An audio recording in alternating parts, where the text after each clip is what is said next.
السلام علیکم ورحمت الله وبرکاته و مغفرته. محترم د مسجد خیف متعلق پوښتنه کړې ده چې په مینا کې دی،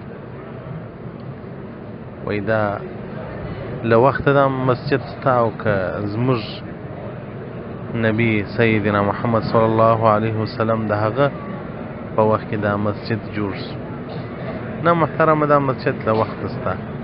یو حدیث مبارکه کې راځي عبدالله بن عباس رضی الله عنه څخه روایت دی په دې مسجد کې اویا و انبیا علیهم الصلاة والسلام لمنځونه کړي دي، اویا نبیانو په دې کې لمنځونه کړي.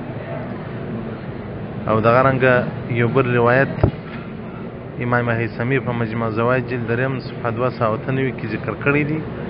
ای دلته اویا انبیا علیهم الصلاة والسلام ښخ دي.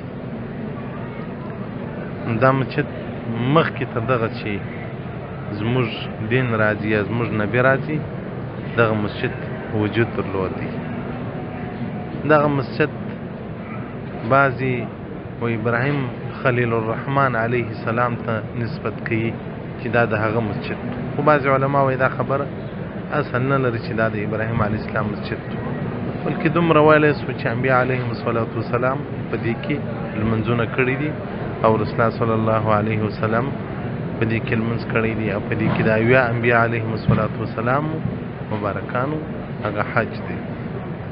د عطا څخه یو روایت دی وایي ابو هریره رضی الله مبارک فرمایلی دی وایي لو کنت من اهل مکة وایي که زه اهل د مکې وایي یعنې په مکه کې زما ژوند وایي لاتیت مینا زه به راتللی مینا ته یعنې مسجد خیف ته هره هفته به راتللی. په دې کې وایي قبر د آدم علیه السلام هم دی چې بیا په وخت سره نقل شوی دی. هغه نور انبیا علیهم الصلاة والسلام چې ښخ دي هغه موږ ته نه دي رامعلوم چې په کومو مواضعو په کومو ځایو کې ښخ دي یا کوم نومان دي.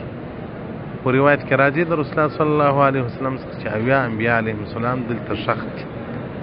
او پاته دغه نور خلک چې دي چې هغه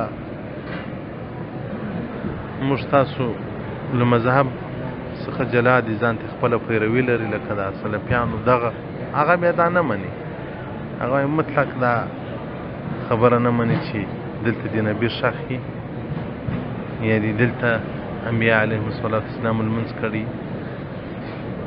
بحر العمیق جلد اول صفحه 220 الباب الاول في الفضائل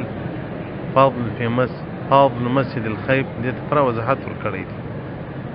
او دغه رنګه معجم الکبیر او ام القرا صفحه 590 دې ته پوره وضاحت ورکړی دی. نو د حجاجو حجام صاحبان دپاره مناسب دا ده چې ورسې لمونځ کې وکړي، که څوم ازدحام وراسي وي دلته دعا یې وکړي چې نو د اویا انبیا علیهم الصلاة والسلام د قبرو ځای وي او اویا انبیا علیهم الصلاة والسلام منځونه کې کړي. نو دا د الله د نزول د الله د رحمت د نزول ځای نه دی چې د الله رحمت هم دلته رانازلېږي. نو تر وسه پورې کوشش وکړئ که ورتلای سوای ورسئ، نو که نه سوای ورتلای بیا خو نو مکلف نه یاست. او هر هغه ځای چې رسول الله صلی الله علیه وسلم ورغلی دی لکه جبل ثور او جبل رحمه او دغو ځایو ته غار حرا او غار ثور ته ورسي وروخیږي کوم په وس پراو خو دا مخکې اول هسته چې تللی وم دغو ځایو ته ورغلم بس یې څه بې همته شومه نو نه سوای مې کولی ورغلم دغسې دعا مې وکول غره ته نه یم ورپورته شوی. والسلام علیکم ورحمة الله وبرکاته ومغفرته.